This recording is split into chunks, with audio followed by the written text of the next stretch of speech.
은혜 받고 승리한 하나님 말씀은 마태복음 9장 27절에서 31절입니다. 마태복음 9장 27절에서 31절입니다. 예수께서 거기에서 떠나가실새 두 맹인이 따라오며 소리질러 이르되 다윗의 자손이여 우리를 불쌍히 여기소서 하더니 예수께서 집에 들어가심에 맹인들이 그에게 나아오거늘 예수께서 이르시되 내가 능히 이 일 할 줄을 믿느냐 대답하되 주여 그러하오이다 하니 이에 예수께서 그들의 눈을 만지시며 이르시되 너희 믿음대로 되라 하시니 그 눈들이 밝아진지라. 예수께서 엄히 경고하시되 삼가 아무에게도 알리지 말라 하셨으나 그들이 나가서 예수의 소문을 온 땅에 퍼뜨리니라. 아멘. 믿음을 강조하시는 예수님이란 제목으로 함께 은혜를 나누도록 하겠습니다. 자, 오늘 이 본문은 두 맹인이 예수님을 만나서 치유받는 그런 내용입니다.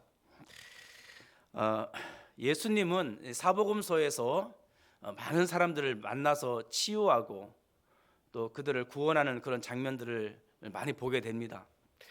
그런데 예수님은 그렇게 사람을 만날 때마다 강조하는 게 있었습니다. 그게 바로 믿음입니다. 예수님은 믿음을 그렇게 강조하세요. 뿐만 아니라 서신서에서도 사도 바울도 마찬가지입니다. 로마서에도 읽어보면 그렇게 믿음을 강조해요. 예수님도 믿음을 강조하고 그의 제자들도 현장에서 그렇게 믿음을 강조를 합니다. 왜 이렇게 믿음을 강조를 하느냐? 너희들이 보이는 이런 눈에 보이는 육신적인 세계만 있다는 것이 아닙니다. 이렇게 눈에만 보이는 이런 어떤 사람 겉모습, 세상 지식 그런 것만 있는 것이 아니라 너희들이 볼 수 없는, 너희들이 알지 못하는 영적인 세계가 있다는 것입니다. 영적인 세계가 실제로 있다는 거예요. 천국 보좌가 있고 성부, 성자, 성령 하나님, 성삼위 하나님이 계시며 흑암 세력이 있고 그리고 천군 천사가 있고 이런 영적인 세계가 있다는 것입니다. 영적인 세계가 없다면 믿음을 강조할 필요도 없어요. 그래서 예수님은 항상 믿음을 그렇게 강조를 했던 것입니다. 자, 그럼 오늘 본문에서 첫 번째로 우리가 가져야 될 언약은 예수 그리스도에 대한 확고한 믿음입니다. 여러분, 우리가 누구를 믿느냐가 굉장히 중요합니다. 믿음의 대상이 굉장히 중요해요. 너는 누구를 믿느냐? 이것을 굉장히 강조합니다. 예수 그리스도를 믿는 확고한 믿음이 필요합니다. 자, 오늘 여기 두 맹인이 나오는데 그 당시 맹인은 죄인이었습니다. 희망이 없는 자예요. 그 당시 맹인들은 버려진 자들입니다. 완전 nothing, 아무것도 없어요. 기댈 곳이 없어요. 그런 흑암에 잡혀있는 자들이 맹인이었습니다. 그 맹인들에게는 의지할 대상도 없는 거예요. 희망이 없는 거예요.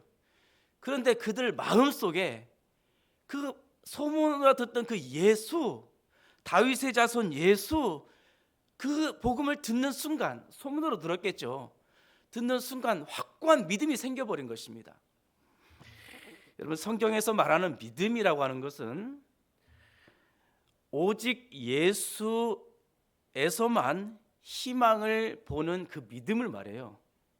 오직 예수에게서만 희망이 있고 오직 예수에게만 나에게 답이 된다라고 하는 믿음입니다. 이 두 맹인에게는 오직 예수, 그 당시에 오직 예수 외에는 답이 없었던 거예요. 희망이 없는 거예요. 그래서 예수님을 따라가며 소리를 질렀던 것입니다. 여러분, 이번 주 강단 말씀에 기도 그랬습니다. 그래, 기도를 강조했는데 왜 기도를 강조하냐? 누구를 향해서 기도합니까? 예수 그리스도의 이름으로 하나님을 향해서 기도하잖아요. 거기 외에는 희망이 없는 거예요. 거기 외에는 어떤 것도 바라지 않았던 것입니다. 두 맹인은 오직 예수 그리스도에게서만 희망을 찾았다. 저도 마찬가지입니다. 저도 목사고 신학을 공부했고 어떤 배경이 있고 아무것도 아니에요. 진짜 아무것도 아닙니다. 저와 여러분들은 똑같이 하나님 없이는 살 수 없는 존재예요. 예수님을 찾지 아니하면 살 수 없는 존재입니다. 이것을 사실적으로 체험하고 경험을 했기 때문에 아마 여러분들도 마찬가지일 거예요. 우리를 누구를 믿고 누구를 의지하겠어요? 오직 예수 외에는 답이 없습니다. 예수 외에는 희망이 없습니다. 예수만이 생명이고 빛이고 우리의 길이 되세요. 예수를 찾고 예수께 부르짖는 거예요. 여러분들 그런 확고한 믿음을 가지시기를 바라겠습니다. 그 당시 예수는 볼품이 없었어요. 갈릴리 출신이었고 가진 것도 없고 허름하게이었고 볼품이 없는 사람이었어요. 그런데 왜? 그 속에 생명이 있는 걸 보고 그 속에 능력이 있는 것이 보이고 우리가 그 예수 외에는 답이 없는 걸 보이기 때문에 예수님을 찾고 예수님께 부르짖는 것 아니겠습니까? 사도 바울도 감옥 안에서 기도 외에는 답이 없었던 것을 알았던 것입니다. 마태복음 7장 7절에서 8절 말씀에도 구하라 그리하면 너에게 주실 것이요 찾으라 그리하면 찾아낼 것이요 문을 두드리라 그리하면 너에게 열릴 것이니 구하는 이마다 받을 것이요 찾는 이는 찾아낼 것이요 두드리는 이에게는 열릴 것이니라. 여러분 누구를 구합니까? 제가 내 거를 구하는 줄 알았어요. 구하라 내 거를 구하는 건지 아니에요. 예수님께 구하고 예수님의 것을 구하고 하나님의 것을 구하는 거예요. 찾으라 뭘 찾아요? 내 걸 찾는 것이 아니에요. 주님의 것을 찾고 주님을 찾고 주님의 계획을 찾고 두드려라 무엇을 두드립니까? 천국 문을 두드리는 거예요. 주님의 마음을 두드리는 거예요. 주님이 원하는 것을 찾고 주님이 원하는 것을 구하고 주님의 것을 두드리는 거예요.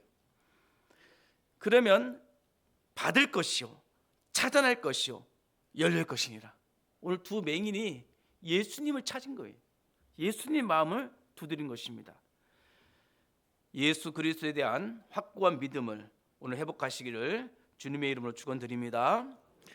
자, 두 번째로는 예수님은 믿음으로 도전하는 제자를 찾으십니다. 자, 이 맹인들 오늘 보세요. 맹인들은 아무것도 없는 자들인데 예수님의 시선을 돌리는 기도를 했던 거예요. 이 맹인은 예수님은 그냥 지나가는 거잖아. 그 지나가시려고 했습니다. 근데 맹인들은요 부르짖은 거예요. 왜? 그 예수님의 시선을 자기에게로 돌리기 위해서 믿음으로 도전했던 것입니다. 그들이 부르짖지 않았다면 예수님의 시선은 그들에게 향하지 않았을 거예요. 그리고 맹인들은 또 안 보이니까 예수님은 저쪽에 있는데 자기 몸은 이쪽을 향해서 부르짖을 수도 있어요. 안 보이니까. 근데 그냥 막 부르짖은 거예요. 주여. 그때 다윗의 자손이요 그러죠. 그 당시에 다윗의 자손이라는 것은 당신은 그리스도이십니다. 당신은 우리가 기다렸던 그 메시아입니다. 예수여 다윗의 자손이여 그렇게 부르짖으며 예수님의 시선을 자기에게로 돌렸던 것입니다. 이번 주 강단 말씀에도 그 일대지 제목이 뭐예요? 하나님의 시선을 끄는 기도였잖아. 그 주님의 시선을 끄는 기도. 이 맹인이요 예수님의 시선을 자기에게로 끌었습니다.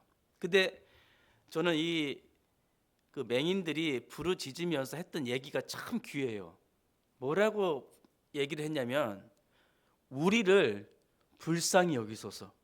여기 여러분들 뭐 이런 기도를 해?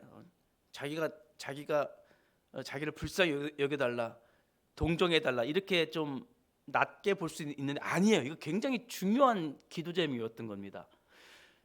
우리를 불쌍히 여기소서. 이 말은 내 영혼을 좀 구해달라는 거예요. 바울이 주님의 시선을 끄는 기도가 뭐였습니까? 전도의 문을 열어주시옵소서. 전도의 문을 열어주사 그리스도를 담대히 말하게 하소서. 사실 이 맹인들이 했던 얘기, 우리를 불쌍히 여겨주시옵소서, 이 말은 내 영혼을 좀 구원해 주세요. 저도 전도의 대상입니다. 주님, 예수님, 저도 전도의 대상입니다. 저를 좀 불쌍히 여겨주세요. 저도 전도의 문입니다.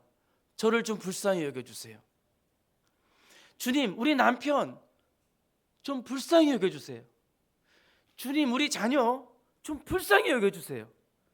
전도의 문이고 전도의 대상입니다. 좀 저 대상 좀 불쌍히 여겨주세요. 저는 그렇게 들렸습니다. 맹인들이 단순히 그냥 눈을 떠달라고 자기들은 했을지 몰라요. 그러나 예수님이 그 말을 딱 듣는구나. 그래, 네 영혼도 구원받아야 될 대상이고 그 영혼을 불쌍히 여겼다는 거예요. 여러분, 현장에서 그 기도를 하세요. 하나님, 저를 불쌍히 여겨주세요. 저는 예수님이 필요합니다. 저는 지금 여기서 필요한 것은 돈도 아니고 실력도 아니고 배경도 아닙니다. 주님, 제 영혼을 불쌍히 여겨주세요. 저한테 지금 필요한 것은 예수님 당신입니다. 예수님, 우리 남편, 우리 자식 좀 불쌍히 여겨주세요. 그들에게 필요한 것은 당신입니다. 예수님, 당신은 그리스도 아니십니까? 다윗의 자손이요, 당신이 필요해요. 우리 직장에, 우리 학교에, 우리 친구들 불쌍히 여겨주세요. 그게 믿음으로 주님의 시선을 이곳으로, 나에게로 돌리는 믿음의 기도고 믿음으로 도전하는 것입니다. 그런 제자를 지금도 찾고 계십니다. 그때 예수님께서 되려 질문합니다. 내가 이 일 할 줄을 믿느냐? 다시 한번 얘기합니다. 무슨 말을 뭐로서 확인합니까? 믿음. 내가 진짜 내 눈을 뜨게 할 것을 믿느냐? 그러니까 맹인들이 그러하오이다. 우린 누구만 믿습니까? 오직 예수만 믿습니다. 그러니까 예수님이 너희 믿음대로 되라 그러는 거예요. 너희 믿음대로 되라. 네가 나를 바라보는 그 믿음을 보고 네 믿음대로 되라는 거예요. 우리가 아무 일도 안 하면 아무 일도 일어나지 않습니다. 부르짖고 찾고 구하면 반드시 하나님께서 하신 일을 보게 됩니다. 성령께서 하신 일을 보게 됩니다. 그래서 여러분, 부르짖으세요. 이 아침에 부르짖으세요. 주여, 나를 불쌍히 여겨 주시옵소서. 주여, 저 영혼을 불쌍히 여겨 주시옵소서. 그러면 주님은 반드시 그 기도는 응답하십니다. 그래서 그들의 눈이 밝아진지라. 저는 단순히 육신적인 눈만 떴다고 보지 않습니다. 그 맹인들이 단순히 육신적인 눈만 뜨고 난 좋아, 내가 치유받았대, 그게 아니에요. 왜? 나중에 막 소문을 내잖아요. 예수님을 보는 영안이 확 열려버린 거예요. 믿음의 기도하고 응답을 받는 순간 보이지 않는 영적인 세계에 대한 눈이 확 열려버린 것입니다. 진짜 천국은 있구나. 진짜 예수님은 살아계시는구나. 우리 하나님은 나의 아버지시구나. 성령이 내 속에서 역사하시는구나. 성삼위 하나님에 대한 확고한 믿음 확 열려버리는 거예요.